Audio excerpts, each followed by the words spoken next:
E, cara, eu vejo que você tem uma preocupação, assim, um ouvido bem específico, né? Você tá sempre falando, parece que as coisas te incomodam. Uhum. E a galera fala que você tem um ouvido muito bom, você tem um ouvido absoluto, né? É exagero, né? Um pouco. Não. Não, fica até sem graça por isso. É porque eu acho que a coisa do ouvido absoluto, eu acho que tem muito a ver com a memória. Sim, né? memória. É basicamente a memória. Você ter mais ou menos a altura da nota, ou mais ou menos, ou tem pessoas que têm a nota exata ali na cabeça. Eu acho que eu tenho uma boa relação com isso, mesmo sem estar com o instrumento. Eu tenho, às vezes, uma defasagem que às vezes eu brinco assim, é aquela defasagem de meio tom. Se eu tiver que responder rápido, pintou um acorde, não sei o que, eu tenho que escrever pra galera tocar, alguma coisa assim. Às vezes, se eu não parar e pensar, me trai um pouquinho por meio tom. Entendi. Aí eu falo, putz, dei mole. Não, né? Mas eu acho que... Porque o ouvido absoluto também às vezes, ele é relativo em relação ao timbre também. Isso influencia também. Claro, né? que é memória, né? É memória, exatamente.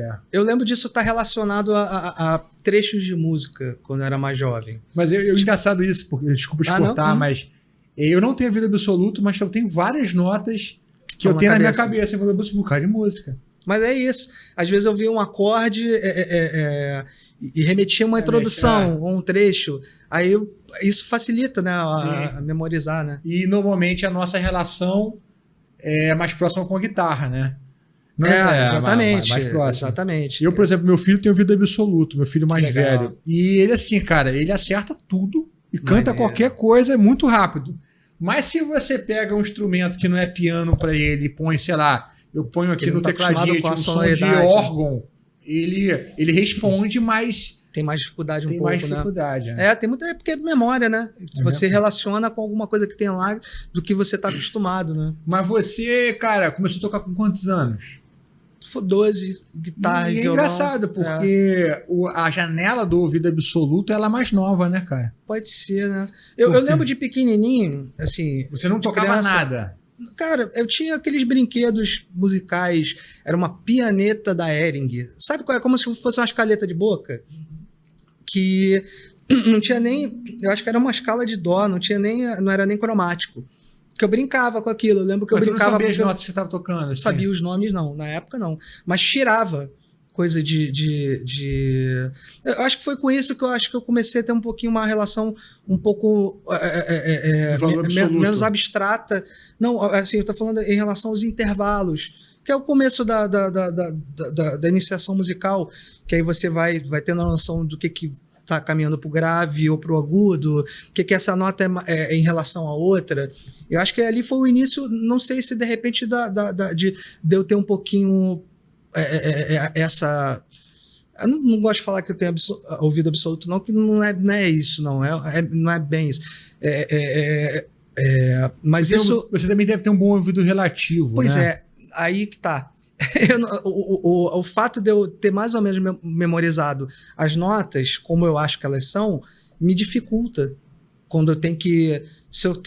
na época da Vila Lobos, assim, eu tinha que fazer solfejo pra caramba. Aí eu ia solfejando ali, quando eu tinha que cantar, vamos lá, vamos transpor isso. Então aqui é o teu lá móvel. Dó móvel. É o dó móvel, dependendo do que começar. Sim. Cara, eu não conseguia, porque eu cantava uma nota... Sim. Cara, isso não é um ré, não. Sim. A galera que tem ouvido absoluto e que teve essa referência de até estudar a partitura antes pelo valor absoluto tem dificuldade de transpor. Isso me atrapalhava um pouquinho. E tanto isso, assim, quando eu comecei a ter que tocar guitarra um tom abaixo, foi com o Lulu, dá um nó na cabeça. Fazendo um acorde de dó maior, pra estar soando um si bemol, cara. Aí, às vezes, tipo assim, a parte mais intuitiva, tu perde um pouquinho. Tu tem que focar até você estar naturalizado com a música ou com o instrumento, né? Hoje em dia é mais tranquilo, mas... Mas é porque eu falo do ouvido relativo, é a capacidade de você ouvir a qualidade dos acordes, saber qual é os intervalos, as progressões harmônicas, entendi. Né? Porque o ouvido absoluto por si só, ele não tem um proveito por si só. Ele só tem um proveito se você consegue, por exemplo... desenvolver o ouvido relativo junto, né? Com certeza. Por exemplo, meu filho nem músico ele é, cara. Ele tem ouvido absoluto lá, que a gente desenvolveu quando ele era criança, mas ele não se interessou Não seguiu. Até tem um cara aí na internet chamado Rick Beato. Rick Beato, conhece. O filho dele tem um ouvido absoluto. Eu não sabia. Um nível muito bizarro, assim. Eu já vi. Plá, o moleque escreve as notas. Já vi alguns vídeos também que são impressionantes com isso. E parece que o moleque não toca mais nada, não se interessou em seguir com a música. Porque, cara, tem várias pessoas que eu conheço que têm ouvido absoluto que o cara nem não é músico. Desenvolveu uma época, é uma lembrança, valor absoluto da nota. Exatamente.